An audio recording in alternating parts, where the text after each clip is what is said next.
பிரியமானவர்களே, இயேசுவின் நாமத்தில் உங்களுக்கு என் அன்பின் வாழ்த்துக்கள். குடும்ப ஆசீர்வாத நேரம் ஜெபத்திற்கு வந்திருக்கிற உங்களை எல்லாரையும் நான் இயேசுவின் நாமத்தில் வாழ்த்துகிறேன்.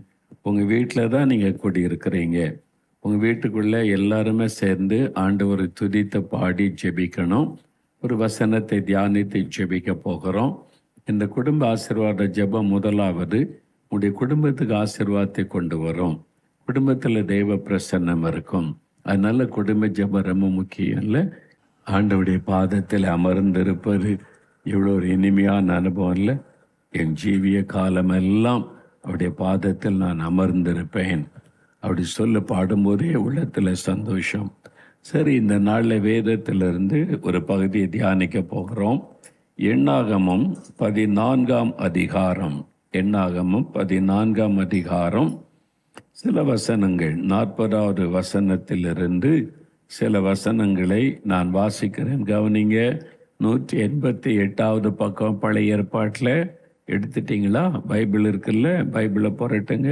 188வது பக்கம் பழைய ஏற்பாட்டில் அதில் 41வது வசனத்திலேருந்து நான் வாசிக்கிறேன் பாருங்க. மோசே அவர்களை நோக்கி, இஸ்ரவேல் புத்திரர் அவங்களை நோக்கி, நீங்கள் இப்படி கர்த்தரின் கட்டளையை மீறுகிறது என்ன? அது உங்களுக்கு வாய்க்காது. நீங்கள் உங்கள் சத்துருக்களுக்கு முன்பாக முறிய அடிக்கப்படாதபடிக்கு ஏறி போகாதிருங்கள். கர்த்தர் உங்கள் நடுவில் இரார்.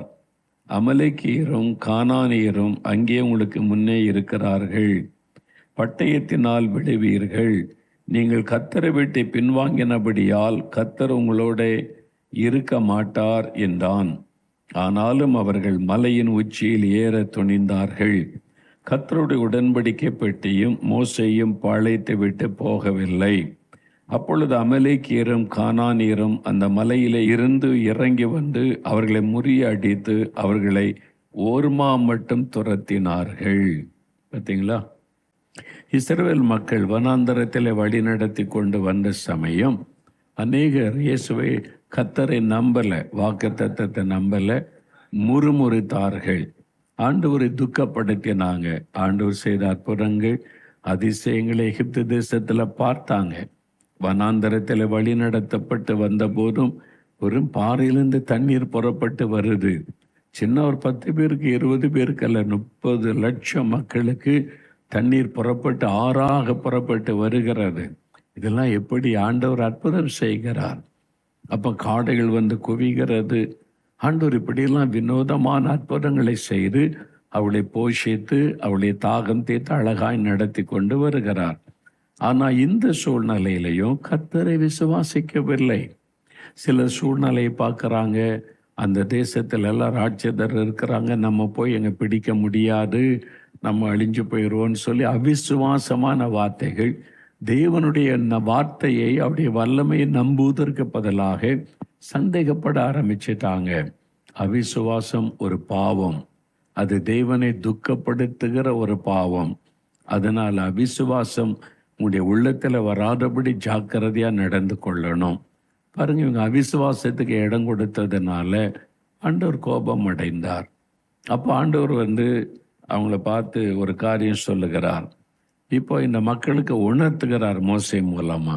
உடனே அவங்க உணர்வடைஞ்சு, ஐயோ நாங்கள் பாவம் செய்துட்டோம், ஆண்டவரை சந்தேகப்பட்டுன்னு சொல்லிட்டு, வாங்க நம்ம யுத்தம் பண்ண போகலான்னு சொல்லி மலை மேலே ஏறுறாங்க. அங்கே அமலேக்கியரும் கானானியரும் இருக்கிறாங்க. இவங்க மலை மேலே இவங்க இஷ்டத்துக்கு ஏறுகிறாங்க. ஆண்டவர் இவங்களை வழி நடத்தி கொண்டு வருகிறார். எங்கே பாளையம் இறங்கணும், எப்போ பாளையத்திட்டு புறப்படணும், என்ன எல்லாத்தையும் ஆண்டு அழகாக கைட் பண்ணி கொண்டே இருக்கிறார். அவருக்கு தெரியும்ல எங்கே என்ன சத்துருக்கள் இருக்கிறாங்க, நீங்கள் ஜெயிக்கணும், நான் கூட இருப்பேன்னு வழி நடத்தி கொண்டே இருக்கிறார். இப்போ இவங்க பாருங்க, அவங்க இந்த மலை மேலே அமலேக்கியர் கானானியர் இருக்கிறாங்க. ஆண்டவர் தான் தேசத்தை நமக்கு தந்துட்டேன்னு சொல்கிறார்ல, நாங்கள் போய் யுத்தம் பண்ணுறோன்னு சொல்கிறாங்க. மோசே அப்பொழுது ஒரு வார்த்தை சொல்கிறார் பாருங்க. நீங்கள் உங்கள் சத்துருக்களுக்கு முன்பாக முறிய அடிக்கப்படாதபடிக்கு ஏறி போகாதருங்கள். போக வேண்டாம், மலை மேலே ஏறாதுங்க, அந்த மக்களோட யுத்தம் பண்ண போக வேண்டாம். நீங்கள் தோற்கடிக்கப்படுவீங்க, மடங்கடிக்கப்படுவீங்க, துரத்தப்படுவீங்கன்னு சொல்லுகிறார். கர்த்தர் உங்கள் நடுவில் இருக்க மாட்டார். அதெல்லாம் வான் பண்ண, கர்த்தர் நடுவில் இருக்க மாட்டார். ஏன்? அமலேக்கியரும் கானானியரும் அங்கே உங்களுக்கு முன்னே இருக்கிறார்கள். நீங்கள் கர்த்தரை விட்டு பின்வாங்கினபடியால் கர்த்தர் உங்களோட இருக்க மாட்டார். அங்க அமலேக்கியர் கானானியர் இருக்கிறாங்க. நீங்க கர்த்தரை விட்டு பின்வாங்கிட்டீங்க. அவரை முறுமுறுக்கிறீங்க, அவரை பரிகாசம் பண்றீங்க, அவருக்கு விரோதமா பேசுறீங்க, அவருக்கு விரோதமா செயல்படுறீங்க. கர்த்தரை விட்டு பின்வாங்கிட்டாங்க. அதனால கர்த்தர் உங்க கூட இருக்க மாட்டார். நீங்க போய் ஜெயிக்க முடியாது, அழிஞ்சு போயிருங்கன்னா கேட்கல. அவன் பட்டயத்தை எடுங்க, எடுத்துக்கிட்டு யுத்தம் பண்ண போறாங்க. அமலேக்கியர் கானானியர் எழும்பி இஸ்ரவேலரை முறியடிச்சாங்க. இவங்க புறப்பட்டு ஓடி ஒளிந்து அவ்வளவுதான், பெரிய ஒரு சேதம் உண்டானாரு. ஏன்? அவங்க ஆண்டவருடைய வார்த்தைக்கு கீழ்ப்படியல. ஆண்டவர் மோசே மூலமா பேசுகிறார், நீங்க யுத்தத்துக்கெல்லாம் போக வேண்டாம், பட்டயத்தெல்லாம் எடுக்காதங்க, கொஞ்சம் பொறுமையா இருங்கன்னு சொன்னா இல்லை தங்களுடைய வீரத்தை காமிக்கிறாங்க. இப்பதான் நாங்க போன அவ்வளவுதான், நான் சண்டைக்கு போன எல்லாம் ஜெயித்தரோம், பெருமையா பேசி சண்டையிட போகிறாங்க. விளைவு, அமலேக்கியர் கானானியர் இவங்களை சிதறடிச்சிட்டாங்க. எதனால் இது நடந்தது? அவங்க தேவனை விட்டு பின்வாங்கி போனார்கள் என்று வசனம் சொல்லுகிறார். பின்மாற்றம், பேக் ஸ்லைடிங். அதாவது ஒரு காலத்துல நல்ல ஆண்டவரோட நெருக்கமா இருந்தோம், எப்பொழுதும் ஜெபம், வேத வாசிப்பு, ஆண்டவர் இயேசு பரிசுத்தமான வாழ்ந்து கொண்டே இருந்தோம். அப்புறம் ஒரு காலம் வந்த உடனே உலக காரியம் உள்ளத்துல வந்தனால செபத்தை விட்டு கர்த்தரை விட்டு கொஞ்சம் பின்மாற்றம். அதனால இப்போ முன்னால மாதிரி ஜெபிக்கிறது இல்லை, முன்னால மாதிரி வேதம் தியானிக்கிறது இல்லை, முன்னால மாதிரி விசுவாசமும் இல்லை. இப்போ என்னடானாக்கி என்ன சொல்றீங்க? அவ்வளோதான் என் வாழ்க்கை, ஆண்டவர் என்னை விட்டுட்டார், கை விட்டுட்டார், போயிட்டாரு அப்படின்னு சொல்லி முறுமுறுப்பான வார்த்தைகளை பேசி அவிசுவாசமான வார்த்தைகளை பேசுகிறோம். அப்படி பேசுறது நிமித்தமாக தோல்வி. ஏன் தோல்வி அடைஞ்சீங்க? கர்த்தருடைய பட்சத்தில் இருந்தால் நீங்கள் ஜெயிச்சிருக்கணும்ல. ஏன் தோல்வி அடைஞ்சீங்க? நீங்கள் ஆண்டவருடைய வார்த்தைக்கு செவி கொடுக்கல, அவர் சொல்றதை கவனிக்கல. நீங்களா ஒரு முடிவெடுத்து நீங்களா ஒரு காரியத்தை செய்றீங்க. இன்றைக்கு உங்களுடைய குடும்ப காரியம், வேலை காரியம், பிள்ளைகள் காரியம், பிஸ்னஸ் காரியம் யோசித்து பாருங்க. என்ன முடிவெடுத்தீங்க? நீங்களா ஒரு தீர்மானம் எடுக்கிறீங்க, இதான் படிக்கணும் அப்படின்னு, இதான் வேலை செய்யணும், நீங்களா ஒரு முடிவெடுத்து அதைத்தான் இம்ப்ளிமெண்ட் பண்ண பார்க்குறீங்க. அந்த மாதிரி சுயமாக தன்னுடைய காரியங்களை செய்ய நினைத்தவங்களெல்லாம் ஆண்டவர் வனாந்தரத்தில் அவங்க எல்லாம் அழிஞ்சிட்டாங்க. இப்போ இவங்களும் அதே காரியத்தை செய்கிறாங்க பாருங்க. மோசே சொல்றாரு, நீங்க அவசரப்படாதுங்க, போகாதுங்கன்னா, இல்லை நாங்கள் யுத்தம் பண்ணுவோம். ஆண்டவரே சொல்றாரு, உங்க கையில் அவங்கள ஒப்பு கொடுக்க மாட்டேன், நீங்க பின்மாற்றத்தில் போயிட்டீங்க, உங்க கூட வர மாட்டேன்னு சொல்றாரு. அப்போ நம்ம ஆண்டவர் விட்டு வழி விலகி பின்மாற்றத்திலே போனால் ஆண்டவரும் நம்மை விட்டு விலகுவார். இதுவரை ஜெயித்து கொண்டே வந்த நாம் தோல்விகளை சந்திக்க வேண்டியது வரும். இன்னும் யோசித்து பாருங்க, உங்களுடைய குடும்பத்தில் ஏன் இந்த தோல்வி? ஏன் பிஸ்னஸில் இந்த தோல்வி? ஏன் இன்றைக்கி நீங்கள் பாதிக்கப்பட்டிருக்கீங்க? பிள்ளைகள் காரியத்தில், உங்களுடைய குடும்பத்தினுடைய காரியத்தில் பண நெருக்கடிக்குள்ளாகி தோல்விகளை சந்தித்து ஏமாற்றங்களை சந்தித்து ஏன் கஷ்டப்பட வேண்டும்? எங்கோ தவறு நடந்திருக்கிறாரு. ஆண்டவருடைய குரலை கேட்டு அதன்படி செயல்பட்டீங்களா? ஆண்டவரிடத்தில் கேட்டு அதன்படி செய்வதற்கும் அர்ப்பணித்து கொண்டீங்களா? தேவ சித்தம்தான் நிறைவேறணும், கர்த்தர் விரும்புகிறதை நிறைவேற்றணும். அதற்கு ஒப்பு கொடுக்கிறேன்னு ஒப்பு கொடுத்திருக்கிறீங்களா? அப்போ அப்படி இல்லாத பட்சத்தில் பின்மாற்றத்துக்குள்ள ஆயிட்டீங்கன்னு அர்த்தம். மோசே தான் சொல்றார், நீங்க ஆவிக்குரிய வாழ்க்கையில பின்மாற்றத்தில் போயிட்டீங்க, அதனால கர்த்தர் உங்க கூட இருக்க மாட்டார், நீங்க தோல்வியை தான் சந்திப்பீங்கன்னு சொல்லி. அப்போ இந்த நாளில் நாம் அதை உணர்ந்து எங்க தவறு செய்தோம் என்பதை உணர்ந்து மனம் திரும்பணும். யோசித்து பாருங்க, எங்க தப்பு பண்ணி நீங்க எங்க மிஸ்டேக் பண்ணீங்கன்னு யோசித்து பாருங்க. தேவனுக்கு சித்தமில்லாத காரியத்தை செய்றீங்க, அவிசுவாசத்தை கொண்டு வருகிற வார்த்தையை சொன்னீங்க, ஆண்டவருக்கு பிரியமானபடி நீங்க ஆயத்தப்படலை, ஆண்டவரை முறுமுறுத்து ஆண்டவர் குறை சொல்லி தேவனுடைய காரியத்தில் முழுமையான நாட்டம் இல்லை, பின்மாற்றத்தில் ஆயிட்டீங்க. ஆவிக்குரிய வாழ்க்கையில் சற்று பின்னடைவு ஏற்பட்டு விட்டது. அதனால தான் இன்றைக்கு நீங்க ஜெயிக்க முடியல, சாதிக்க முடியல. அப்ப என்ன பண்ண? மறுபடியும் உங்களை ஒப்பு கொடுங்க. நீங்க ஆதி நிலைமைக்கு திரும்பணும். ஆதியில கொண்ட இந்த அன்புக்கு நீங்க திரும்பணும். ஆண்டவரை நேசிக்க, அவருக்கு அர்ப்பணித்து கொண்டு அவருக்காக செயல்பட. யோசித்து பாருங்க, இன்றைக்கு ஒரு வியாபாரம் செய்கிற சகோதரர் வந்தார். அவர் நல்ல பிஸ்னஸ் செய்து கொண்டு நல்ல சம்பரமமாய் வாழ்ந்து கொண்டிருந்தார். ரட்சிக்கப்பட்டிருந்தார், பரிசுத்தாவினால் நிரப்பப்பட்டிருந்தார், சர்ச்சைகள்லாம் தவறாமல் போவார், ஆவிக்குரிய பெண்டிகாஸ்தல் அனுபவம்லாம் பெற்றவர் தான். திடீர்னு ஒரு நாள் பார்க்க வந்தபோது, எப்படி இருக்கீங்க பிரதர்னு கேட்டால், எல்லாம் இழந்துட்டேன் பிரதர்னார். வியாபாரம் போச்சு, வருமானம் போச்சு, கடன் தான் மிஞ்சி இருக்குது, பேங்க்ல எல்லாம் நில் பேலன்ஸு, ஒன்றுக்கும் வழி இல்லாத நிலைமை. எவ்வளோ நல்ல உயர்ந்த நிலைமை கீழே தாழ்ந்து போயிட்டீங்க. நான் எவ்வளோ ஜெபிச்சு பார்த்தேன், ஆண்டவர்கிட்ட வேண்டுதல் செய்து பார்த்தேன், ஆண்டவர் அமைதியாக இருக்கிறாரு. அவ்வளோதான். அவர் அப்படி இழந்து போனோன்னே இறங்கி ரொம்ப துக்கமாயிற்று. நான் துக்கமாக விசாரித்தார். சொன்னார், எல்லாம் நன்மைக்கு பிரதர்.